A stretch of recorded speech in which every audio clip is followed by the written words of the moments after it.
Hello and welcome to a more perfect podcast. This is part 3 of my 2020 election trilogy. If you haven't listened to the first 2 parts, then please go back and listen to them because this episode's not going to make any sense if you haven't listened to those first 2 parts. So definitely go back and listen to them if you haven't already. First off, I just want to say that I know election fraud is super irrelevant right now with all the racial justice protests going on. Derek Chauvin got convicted yesterday as I'm recording this. It's crazy. There's so much going on, and I know that election fraud is like the last thing on everyone's minds, but I gotta be honest with you guys, I was really invested in this project, and I had to put it into a product for you guys to hear. I had researched this so much and I just couldn't really leave it to the dustbin. I know it's really not relevant, but I just wanted to get it out there and get it out of my head. So all 3 of these past episodes have been kind of the product of me doing that so I can move on to much more relevant stuff. This episode, however, is going to be all about resolving the paradox that I laid out in part 1. So the paradox was essentially that I believed that the election was legitimate and illegitimate at the same time. 2 opposite states existing at the same time is what's called a paradox. I did not believe that the election was fraudulent. There wasn't enough fraud to alter the election result. And I simultaneously believed that the election was rigged. And so these beliefs about the election, they come from opposite sides of the aisle. And yet, I said I believed in both, so that's a paradoxical belief. So if you hold a paradoxical belief, then the question becomes, how do you resolve this paradox? The paradox of the 2020 election can be resolved by looking at the terms we use to describe it. What is the difference between a rigged election and a fraudulent election? Between a rigged process and a fraudulent process? To demonstrate a difference between these 2 terms, I kind of want to do a thought experiment here, so follow along with me. Think of a horse race, like the Kentucky Derby, for instance. In this horse race, one horse is starting halfway down the track. When the race starts, the horse that is halfway down the track is always going to win because he's halfway down the track. That would be a rigged race. A rigged process is one which can only have one outcome because of how it is structured. The race itself had one horse starting ahead of the others. Therefore, that horse would always be the winner. It was a rigged process. Fraudulent is a little different. So with a fraudulent race, imagine that there's 2 jockeys and they're both competing. And one jockey injects the opposing horse with a sleeping drug. And when they both start from the starting line, the horse with the drug is going to run slower and the jockey is going to win. That jockey's win is fraudulent because he had to cheat to win. It was a fair game, but the winner used dishonest tactics. The winner cheated to win. So the difference comes in where the dishonesty lies. In the 2020 election, neither candidate cheated in the election. The votes around the country were not widespread fraud. Rather, the 2020 election itself was dishonest. The votes weren't dishonest. The election itself was. The truth is that Joe Biden was always going to win the 2020 election. The election was over before it started because powerful interests and extremely influential individuals rigged the election before it even began. Before November 3rd, they already knew what was going to happen because they had orchestrated it that way. I know that sounds crazy, and I know that sounds like a conspiracy theory, but it's true. Believe it or not, they admitted so themselves in a Time magazine article. None other than Time magazine brought us the real truth about the 2020 election. The article was called The Secret History of the Shadow Campaign That Saved the 2020 Election I know, it sounds straight out of a fiction novel, but let's read through this article, and then you'll see exactly how democracy died in the United States of America. The article starts off saying a weird thing happened after the November 3rd election. Nothing. The nation was braced for chaos. Liberal groups had vowed to take to the streets, planning hundreds of protests across the country. Right-wing militias were girding for battle. In a poll before Election Day, 75% of Americans voiced concern about violence. Instead, an eerie quiet descended.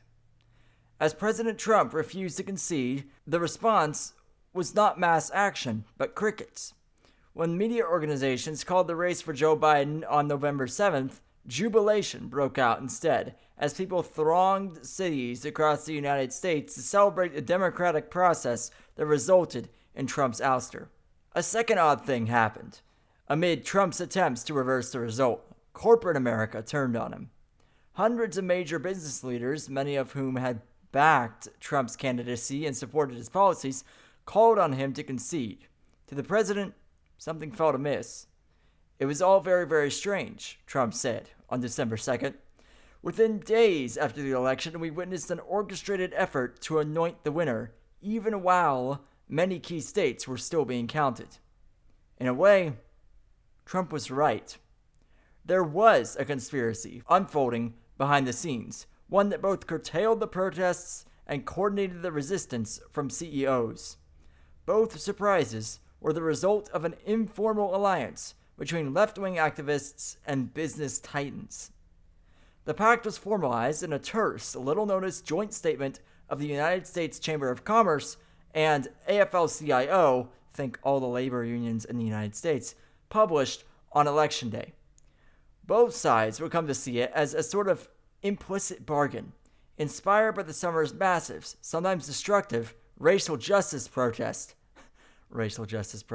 in which the forces of labor came together with the forces of capital to keep the peace and oppose Trump's assault on democracy. This is where it gets really exciting. The handshake between business and labor was just one component of a vast cross-partisan campaign to protect the election. An extraordinary shadow effort, their words, not mine, an extraordinary shadow effort dedicated not to winning the vote, yeah right, but to ensuring it would be free and fair, credible, and uncorrupted. For more than a year, a loosely organized coalition of operatives scrambled to shore up America's institutions as they came under simultaneous attack from a remorseless pandemic and an autocratically inclined president. Though much of this activity took place on the left, it was separate from the Biden campaign and crossed ideological lines, with crucial contributions by nonpartisan and conservative actors. This is just shocking. The scenario the shadow campaigns were desperate to stop was not a Trump victory. Yeah, right. It was an election so calamitous that no result could be discerned at all. A failure of the central act of democratic self-governance that had been a hallmark of America since its founding. I love how they say that most of the activists were left-leaning, but they totally weren't trying to, get Trump to lose or anything, and they totally weren't just trying to get Biden in the White House. No, that's not it at all. They were trying to save democracy. Yeah, that's it. Fortification. Also, one other thing, because I see Time is trying to cover its ass. Just because Republicans and nonpartisans are on this committee doesn't mean that it's nonpartisan, or even that it's bipartisan. Let me let you in on something. Half of CNN's GOP commentators backed Biden in the 2020 election. Just because it says Republican doesn't mean that they're supporting Trump. It could mean that they are a Republican that doesn't like Trump. And so that Republican would join an effort to fortify. Fortify. I think a much better name for it is rigged. So we'll say to rig the 2020 election. Fortify your own victory. The article continues. Later on, it says, protecting the election would require an effort of unprecedented scale, As 2020 progressed, it stretched to Congress, Silicon Valley, and the nation's state houses. It drew energy from the summer's racial justice protests. I'm sorry, every single time I see racial justice, I just laugh because, like, bruh, they're literally trying to overthrow the United States, and you think it's, oh man, they still think it's racial justice. Whew. Anyways, many of whose leaders were a key part of the Liberal Alliance. Of course they were. And eventually it reached across the aisle into the world of Trump-skeptical Republicans appalled by his attacks on democracy. Well, I guess they aren't trying to cover their ass after all. They really are just prideful idiots. Notice, though, how earlier in the article they said Republicans, and now later on in the article, they're saying Trump-skeptical Republicans. So they give off the impression that this effort to rig the election was a effort that spanned across ideological lines, and it was just a coming together of ordinary Americans. Despite their differences, they came together to save democracy. And then later, they kind of break the ice and tell you that, no, actually, all these people were kind of on the same side here, and they were really just kind of left-leaning, left-sympathetic in the quote-unquote Republicans' case, left-sympathetic activists and corporate entities. It really is deceptive. Speaking of corporate entities, the article continues later on when it talks about disinformation defense, and it says that bad actors spreading false information is nothing new. For decades, campaigns have grappled with everything from anonymous calls claiming the election has been rescheduled to flyers spreading nasty smears about the candidates' families. You know, just a normal American election, guys. But Trump's lies and conspiracy theories, the viral force of social media, and the involvement of foreign meddlers made disinformation a broader, deeper threat to the 2020 vote. So, I want you to notice something about this article. They mention Trump so much, and yet, at the beginning, they reassure you. They're like, oh, we weren't even trying to defeat Trump here, and yet they say they aren't trying to defeat Trump, and yet they recruit Trump-skeptical Republicans, leftist groups, encourage vote by mail, which is something that Trump didn't like. They do all these explicitly anti-Trump moves. So they're moving against Donald Trump here. It's an anti-Trump effort to fortify democracy against a candidate that would destroy it if he were to win. So we must rig the election so that only Biden can win. Nobody's vote counts. We control how this election's going to go. But it gets so much better. This massive effort also pressured social media platforms to enforce their rules, both by removing content or accounts that spread disinformation and by more aggressively policing it in the first place. The platforms have policies against certain types of malign behavior, but they haven't been enforcing them, one of the activists said. In November 2019, Mark Zuckerberg invited 9 civil rights leaders to dinner at his home, where they warned him about the danger of the election-related falsehoods that were already spreading unchecked. It took pushing, urging, conversations, brainstorming, all of that to get to a place where we ended up with more rigorous rules and enforcement, says Vanita Gupta, president and CEO of Leadership Conference on Civil and Human Rights, who attended the dinner and also met with Twitter CEO Jack Dorsey and others. Gupta has been nominated for Associate Attorney General by President Biden, go figure. It was a struggle, but we got to the point where they understood the problem. Was it enough? Probably not. Was it later than we wanted? Yes. But it was really important, given the level of official disinformation, that they had those rules in place and were tagging things and were taking them down. That's right. A leftist cabal went to big tech, told them to enforce their rules and take down disinformation. Remove disinformation. Of course, if you're not an idiot, you know that disinformation is everything that goes against the leftist narrative. If somebody had said, for instance, on Twitter, what I said in the last episode, which was that most European democracies ban mail-in ballots, and all of them require photo ID to be able to vote, your post would have been censored, taken down, or hidden from your followers. On Instagram, my account is shadow banned. None of my followers, or barely any of them, can see what I post. And I post a lot about the politics of the day, giving my commentary. But I'm shadow banned. And so the disinformation, anti-disinformation platforms protect users. They protect users from my content. Yeah, it really is that bad. It gets really good later on in the article, though. So later on in the article, it talks all about the need for this leftist cabal to explain this rapidly changing election process and to reassure everyone that mail-in voting could never be susceptible to fraud and that it was a perfectly secure process. And so they talk about their reaching out to bipartisan groups and to message to the public that it's all going to be okay and that, evil orange man is wrong. So it talks about this dude named Zach Wamp. Zach Wamp is a former GOP congressman.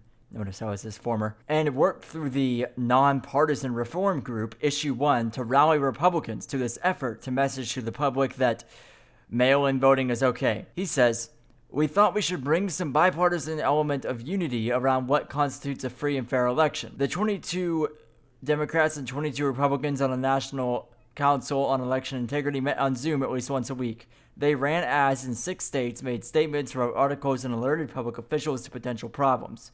Zach says, "We had rabid Trump supporters who agreed to serve on the council, listen closely, based on the idea that this is honest.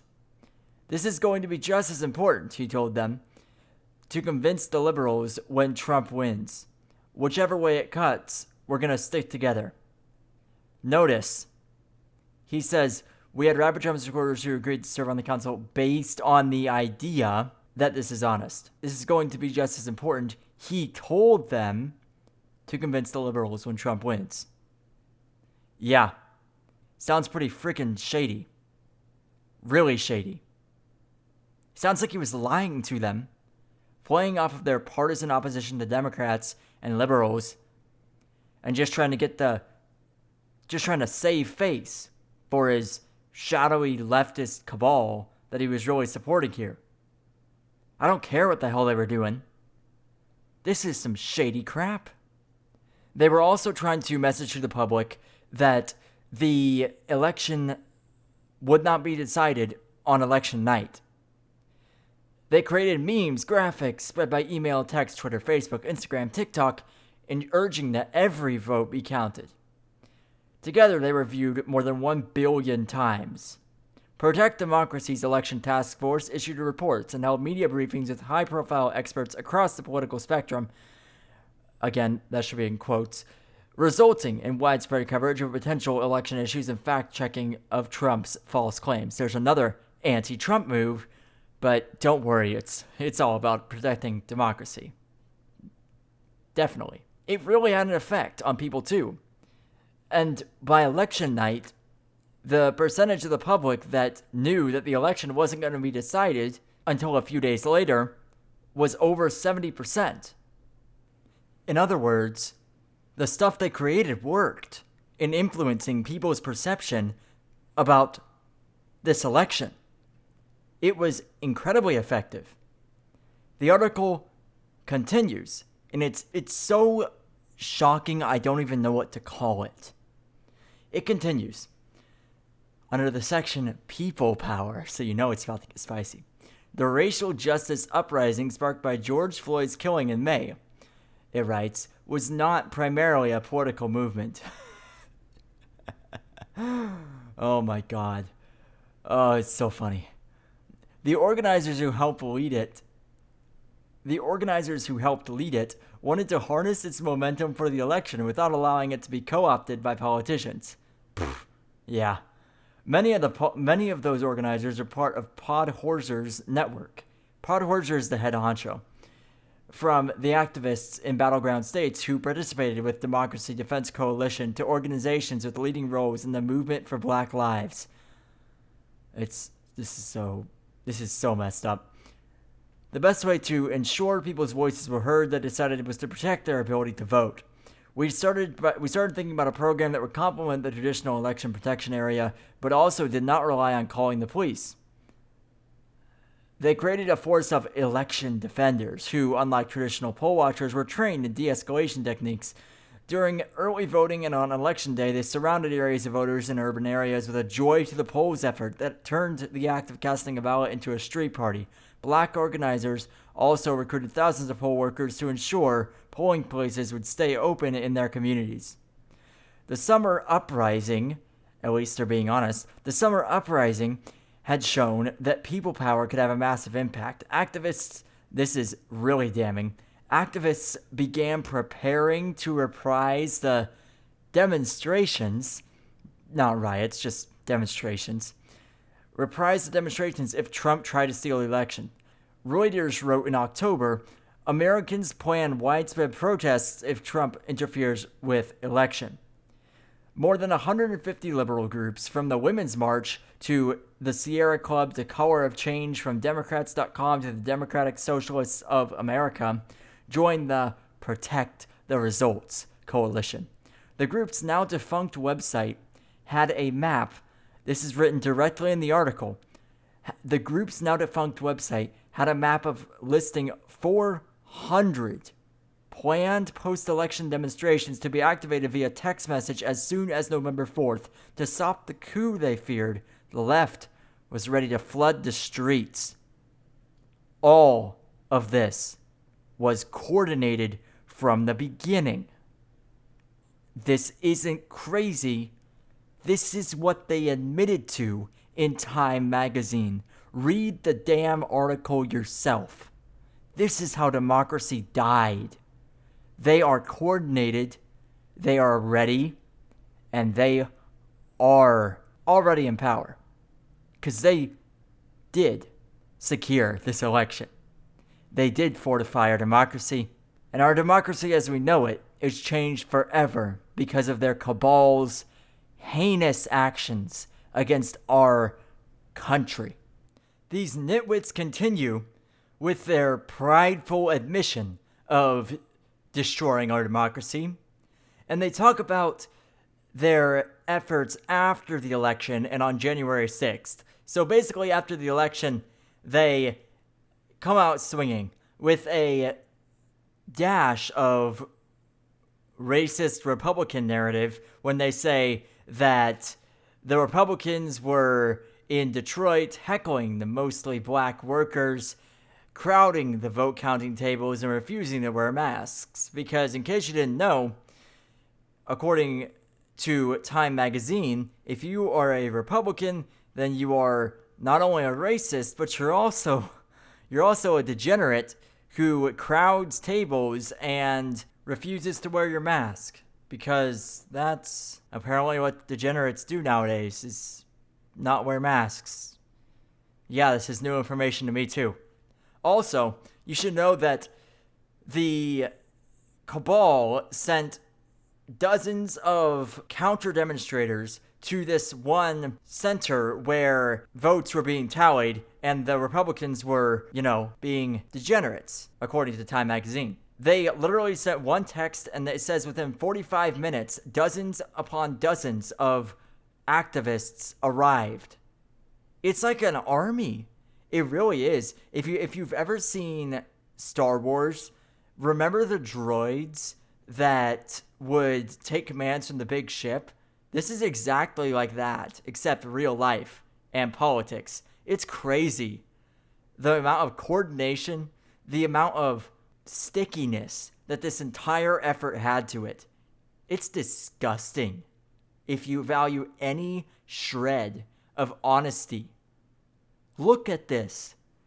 This is a coordinated effort to fortify the election in their favor. I know the word unprecedented is used a lot today, but I have to say, to my knowledge, this is truly unprecedented.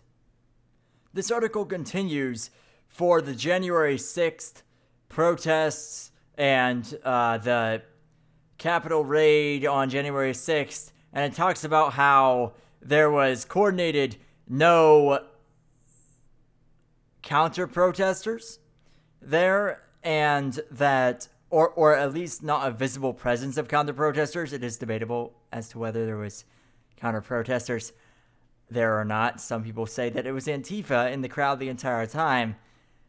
Not very sure on that claim. I personally don't think it's true, but yeah, whatever. But the cabal made sure that there was no visible presence there because they didn't want to be seen as the bad guys. And that was coordinated as well. Pretty insane how much they were able to coordinate and how much they were able to pull together. These activist groups being so, it's like an ant hive. And they all are coordinated with their different tunnels and everything. It is incredible. I keep saying it again and again, but this article is really one of the most shocking things I have ever read on this podcast by far. Please read it yourself. I'm going to move on from this article now, talk about some other stuff, talk about some lighter stuff for this podcast, and pretty much wrap up this episode. So, again, read it for yourself. I link it in my source notes. It's a very, very enlightening article. I want to hit on one more thing that really drives home the corruption, the rigged nature of this past presidential election. So there was a survey taken on November 9th through the 18th in 2020. So this is right after Biden was declared the winner. It was taken by the Media Research Center, and it was 1,750 Biden voters in 7 swing states.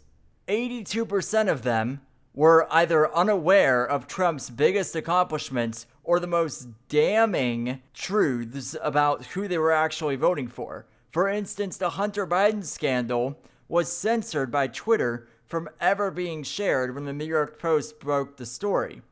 Or the fact that Kamala Harris was declared the most leftist senator, even ahead of Bernie Sanders. Out of these 82%, which were unaware, 17% of them would have shifted their vote from Biden to Donald Trump, or at least away from Biden, in the 2020 election, if they had known. The media, the leftist cabal, and all the people in between controlled the outcome of this election. The poll is proof that selective reporting, lying, dishonesty, and fake news help distort the truth so that they can always win. Because remember, you don't have to cheat at a game you know you're going to win. This stuff is very discouraging. From a shadowy leftist cabal that rigged our election in 2020, to big tech censoring truth that could have shifted the election outcome if only people had known. It's a nasty, nasty political climate out there. And unfortunately, the people who rigged the election got exactly what they wanted. So it's up to us to take this country back in 2022 and to have an honest election in 2024. I want to give out some hope here to end this trilogy, though. I don't want to totally make everyone who listens to this episode just an absolute pessimist about the future of our elections. There is a path in this forest. The forest may be overgrown, the path may be narrow, but there is historical precedent for a great political comeback. In 1824, there was a corrupt bargain which stole the election from Andrew Jackson. He came back 4 years later in 1828 to an overwhelming populist victory, fueled by a righteously aggrieved following. There was also Grover Cleveland. Grover Cleveland was the 22nd and 24th president of the United States. He served non-consecutive terms. So not only is there precedent for political comeback in the form of Andrew Jackson, but there's also precedent for non-consecutive terms. It's happened before. It's a long shot, but what else do we really have? It's happened before, and it can happen again if we fight hard enough. How do we fight against all this corruption? I encourage you to share this podcast with all of your friends, your family, and everyone who is interested in the future of this nation. Share the podcast. I am on every single platform: Spotify, Apple Podcasts, SoundCloud. I'm even on Audacity now. Every single platform that has podcasts, my podcast can be streamed. So tell everyone you know about it. I'd greatly appreciate it. If you enjoyed this episode, please leave a 5-star review and help protect our nation from being fortified again. This podcast carries valuable information that you won't find anywhere else. Opinions and insights that you're not going to find anywhere else on the internet. It's a vital resource in protecting our country. So please share it with everybody you know. And with that, thank you for listening to my election fraud trilogy, and have a more perfect day.